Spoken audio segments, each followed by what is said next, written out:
What's up YouTube? Welcome back to the channel. For today's video, I want to go over how to get your tile backer board flush over the tub flange like I have right here. A lot of people, I'm sure, will argue in the comments that you're supposed to do this one way or the other. If you're using cement board, this is not something that you can do with cement board. This is primarily for a foam board product, and it allows you to get a nice flat surface right up to the tub, so you have a nice surface to tile to. So stay tuned. Let's get right to it.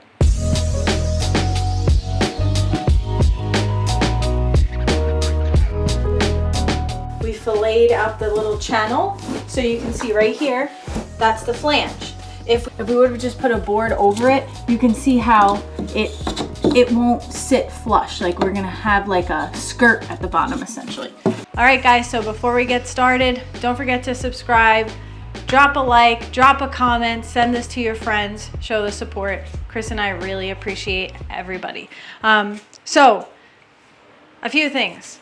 A lot of people are gonna say that you can do this by putting the foam board to the lip. Pretend there's a lip here, putting the foam board to the lip, and then you can do some banding like with the Schluter product that would go over the foam board and over the flange. I don't like that because what would happen is essentially here's your board where it ends, and your board is going to be thicker than your tub lip here. So then here's your tile, and now you have this void space back here. Obviously it wouldn't be this big because then your tub flange would be there, but you still have a void space and you're not getting that full contact with the tile. Another way to do it would be to sister studs and fur them out to meet that tub lip, but then you're going to have ultimately, especially if it's a remodel, even if it's in a new build and the house wasn't framed that way, now you're going to have your substrate that you're tiling to that is going to butt out further than the walls that they meet to, and then you won't have a nice flush transition on the outside. So I find that this way is a really good way to fix all of those problems in almost every scenario. And if you're using a foam board, it's really like a no-brainer. It's super simple. You don't have to buy more studs. Really easy. You just cut the back of the board. You can add some sealant behind the board, and then you just run another bead along the tub here. You tile right to it. Good to go. So there's one other thing I didn't mention, that some people might argue that you're not supposed to put the board directly to the tub because it can wick moisture up the walls. If this board wasn't foam board, which this is an EPS foam, it is 100% waterproof inside, outside. There's 2 layers of waterproofing here. This isn't going to wick moisture. This isn't a organic property, like the water just going to hit it, beat right off of it. So this isn't going to suck up any water. If this was a cement board, yes. That's why I'm saying this method wouldn't work for a cement board, drywall, I don't know, whatever else you would put behind your tile assembly would not work. This is for a foam board installation only. Disclaimer. So yeah, let's get right into it. Thanks for being here, guys.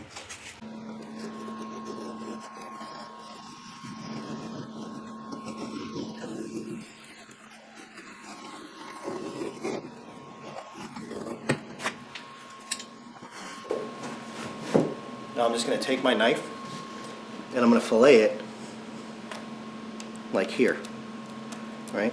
And we're going to start shallow. It doesn't have to be perfect.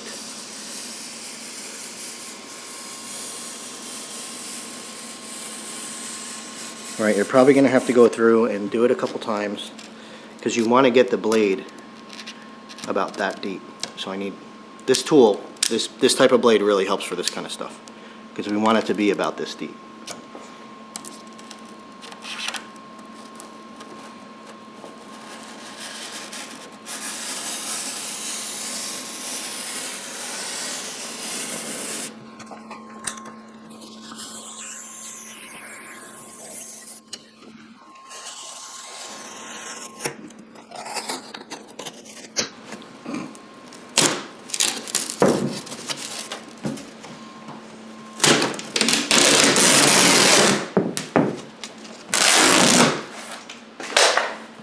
So as you can see here,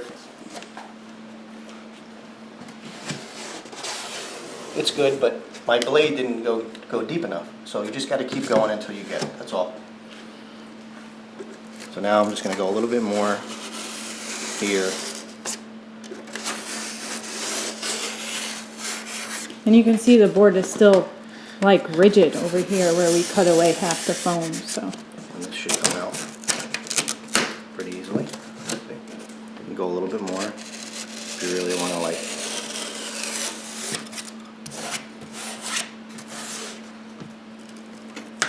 You really want to be anal about it. The main thing is you don't want to penetrate to the other side. So as long as you do that, you're okay. And what you can do is you can set the depth of this tool so you're not going through. Set it a little bit more.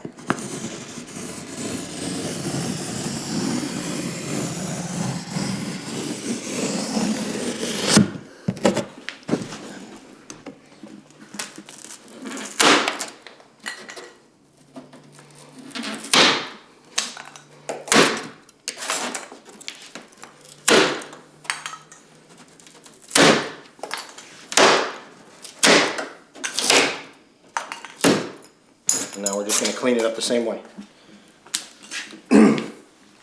Take my knife.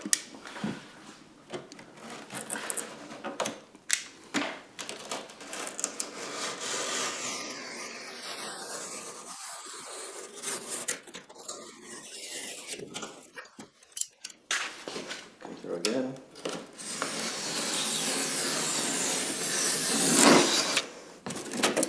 And it's as easy as that.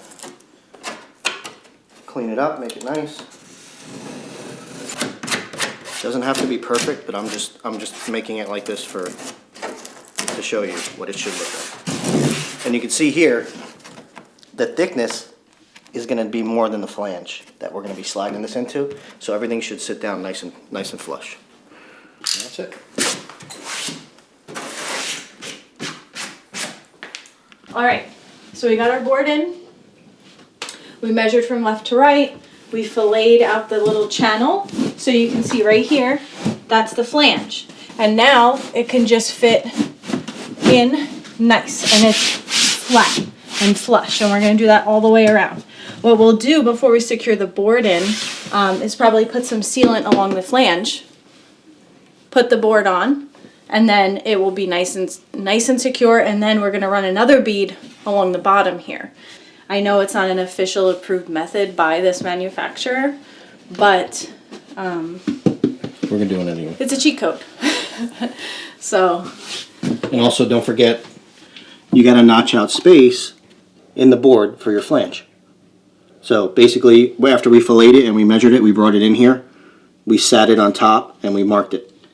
And then this next board that's going here, it's going to sit on the stud, and then it'll cover that. perfect.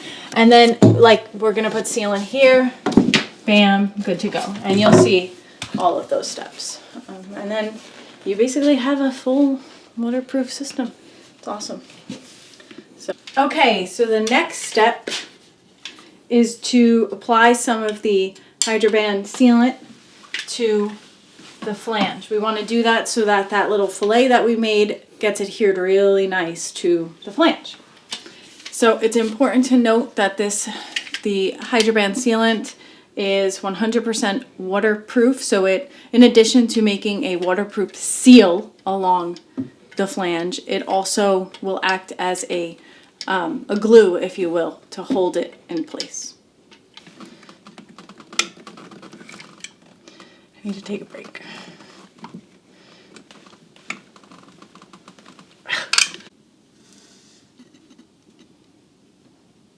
So now I'm going to put the board in and I'm going to squish this against the sealant to make sure it catches. There we go. Just gonna squish it.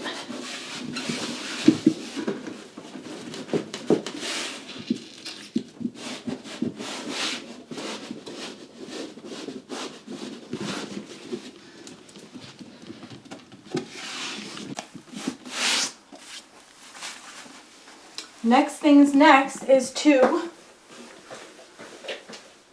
get your screw babies and put them in.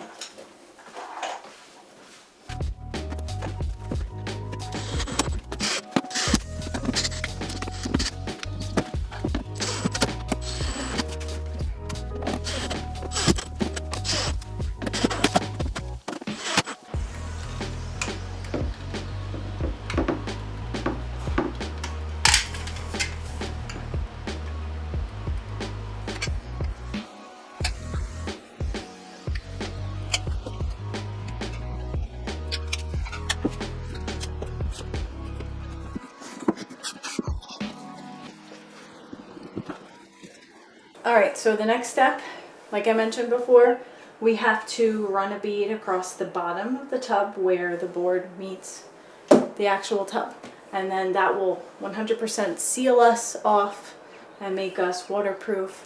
And basically, you can technically shower in here without the tile. And you're good to go because tile and grout is not waterproof.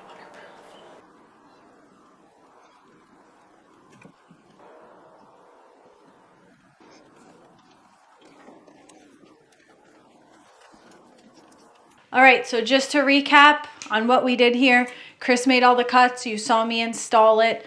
I always run a bead of the sealant behind the board where it's going to meet the tub flange. You could either run it on the board, run it on the flange, and then put your board up. After you're done screwing everything in and securing it, you can go ahead and run another bead, just like I did here, all along the perimeter to seal it up really nice. This sealant is I don't even know how else to describe it, but it is like a rubber when it dries. There is no water getting through there. These are not natural materials that are going to suck up any water. So this is 100, I could shower in here just like this. I don't need any tile. And in fact, if I had this open, I would turn the water on just to show you, because you can literally splash, throw a fit in the shower, and nothing would happen. The tile is purely cosmetic here. So always remember that when you're using a foam board with a sealant method, that you want to make sure you're sealing up your seams and your screw holes. And like I always say, always defer to your product manufacturer and the data sheet, because sometimes I say stuff and I do things and I'm not exactly correct. So just double check. Do not always listen to me 100%.